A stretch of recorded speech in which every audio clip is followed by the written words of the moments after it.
BA तृतीय वर्ष के भूगोल के आज के इस क्लास में आप सभी का स्वागत है। द्वितीय प्रश्न पत्र के अंतर्गत आज हम बात करेंगे विश्व के प्राकृतिक प्रदेश एवं उनके वर्गीकरण के आधार के बारे में। तो प्राकृतिक प्रदेश धरातल पर ऐसा क्षेत्र है जिसमें प्राकृतिक तत्वों की समानता मिलती है और उन तत्वों से प्रभावित मानवीय जनजीवन भी एक समान होता है। अर्थात प्राकृतिक तत्वों में क्षेत्रीय समानता के कारण पारस्परिक संबंध होता है, तो उसी के अनुरूप ये सभी प्राकृतिक तत्व मानवीय क्रियाकलापों को नियंत्रित करते हैं। प्राकृतिक रूप में प्राकृतिक प्रदेश ऐसे क्षेत्र माने जाते हैं जिसमें प्राकृतिक लक्षणों की विशिष्टता मिलती हो तथा दूसरे क्षेत्र में उनकी उपस्थिति नहीं रहती है या तो कम रहती है। 19वीं शताब्दी के पूर्वार्ध से प्रदेश और भौगोलिक विश्लेषण का आधार माना जाने लगा था, क्योंकि निश्चयवाद और संभववाद की विचारधारा से यह स्पष्ट हो गया था कि मानव और प्राकृतिक अंतर संबंधों का क्षेत्रीय प्रतिरूप है। क्षेत्र विशेष के प्राकृतिक तत्व मानवीय कार्यों को निश्चितता प्रदान करते हैं, इसलिए प्राकृतिक तत्वों के आधार पर समस्त भूमंडल को विभिन्न प्रदेशों में बांटकर प्रकृति और मानव के निकटतम संबंधों को समझा जा सकता है। अब हम बात करते हैं हर्वर्सन द्वारा प्राकृतिक प्रदेशों के निर्धारण के बारे में। तो भूगोल के वैचारिक इतिहास में एजे हर्वर्सन का योगदान महत्वपूर्ण है। प्रदेशीय इकाइयों के आधार पर भौगोलिक अध्ययन को इन्होंने महत्वपूर्ण माना है। सन 1905 में हर्वर्सन महोदय ने विश्व को निम्नलिखित प्राकृतिक प्रदेशों में विभक्त किया। इसमें पहला है उष्णकटिबंधीय प्रदेश।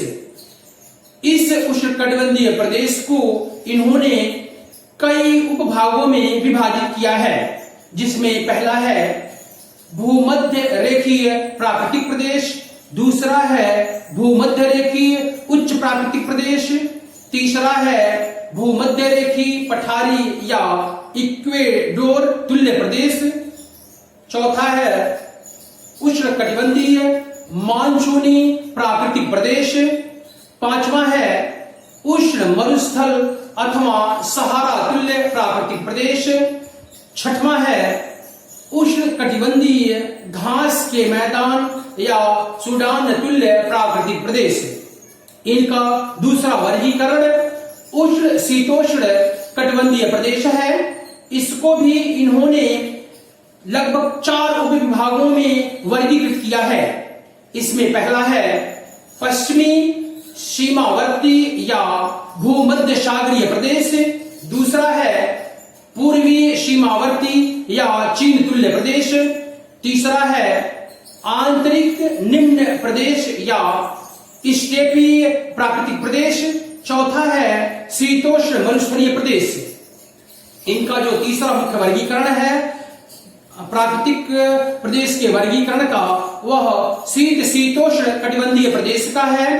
इसको इन्होंने 5 उपविभागों में विभाजित किया है। इसमें पहला है पश्चिमी सीमावर्ती या पश्चिमी यूरोप तुल्य प्राकृतिक प्रदेश, दूसरा है पूर्वी सीमावर्ती या प्राकृतिक प्रदेश, तीसरा है आंतरिक अथवा शीतोष्ण घास के मैदान या प्रेरीय प्रदेश, चौथा है आंतरिक उच्च या अल्टाई तुल्य प्राकृतिक प्रदेश, पांचवा है उच्च पठार या तिब्बत तुल्य प्राकृतिक प्रदेश।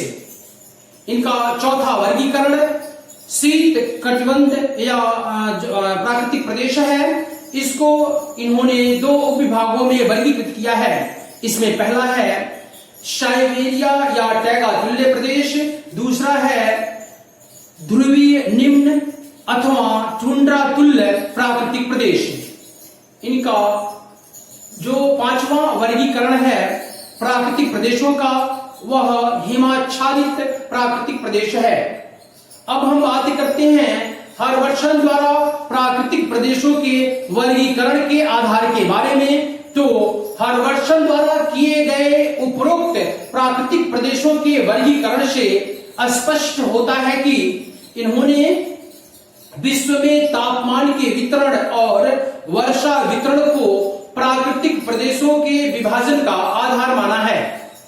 धरातल पर औसत तापमान के क्षैतिज वितरण के आधार पर इन्होंने निम्न कटिबंधों में वर्गीकृत किया है। इसमें पहला है उष्ण कटिबंध और दूसरा है शीतोष्ण कटिबंध।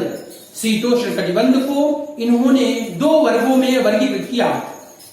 इसमें पहला है उष्ण शीतोष्ण और दूसरा है शीत शीतोष्ण, तथा तीसरा कटिबंध इन्होंने शीत कटिबंध का बनाया।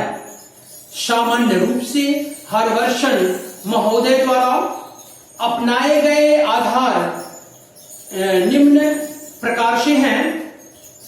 इसमें पहला है भौगोलिक अवस्थिति में समरूपता, दूसरा है जो आधार है वह धरातल पर तापमान के क्षैतिज वितरण के आधार पर भूमध्य रेखा से दोनों ओर 0 डिग्री से 23.1/2 डिग्री कर्क और मकर रेखा के बीच उष्ण 23.5 डिग्री से 66.1/2 डिग्री दोनों गोलार्धों में शीतोष्ण तथा 66.1/2 डिग्री से 90 डिग्री तक दोनों गोलार्धों में दोनों ध्रुवीय क्षेत्रों के भीतर प्राकृतिक क्षेत्रों का सीमांकन किया। तीसरा जो आधार है वह एक ही ताप कटिबंध में स्थित महाद्वीप के पूर्वी और पश्चिमी भाग में वर्षा के अंतर के आधार पर वर्गीकृत किया गया है। अगला आधार तापमान और वर्षा दो ऐसे तत्व हैं जो प्राकृतिक वनस्पतियों की विविधता को पूरी तरीके से प्रभावित करते हैं। इसलिए प्राकृतिक वनस्पतियों का वितरण भी भूमध्य रेखा से दोनों ध्रुवों की ओर क्रमबद्ध रूप में मिलता है। प्राकृतिक प्रदेशों के सीमांकन के लिए यह भी एक आधार रहा है। इनका अगला वर्गीकरण का आधार धरातल पर तापमान, वर्षा और वानस्पतिक आवरण के क्षेत्रीय प्रतिरूप के आधार पर हर्षवर्धन महोदय ने प्राकृतिक प्रदेशों के बृहद प्रतिरूप का सीमांकन किया। तो इसे जलवायु और वानस्पतिक प्रदेश कहकर आलोचना का केंद्र बनाया गया। लेकिन वर्तमान समय में भी इसकी प्रासंगिकता है, क्योंकि बृहद प्रदेशों एवं उप प्रदेशों के आधार पर ही मानव ने प्रकृति के अंतर संबंध स्थापित करके अपने कार्यकलाप को विकसित किया है। तो आज के लिए इस वीडियो में इतना ही। धन्यवाद।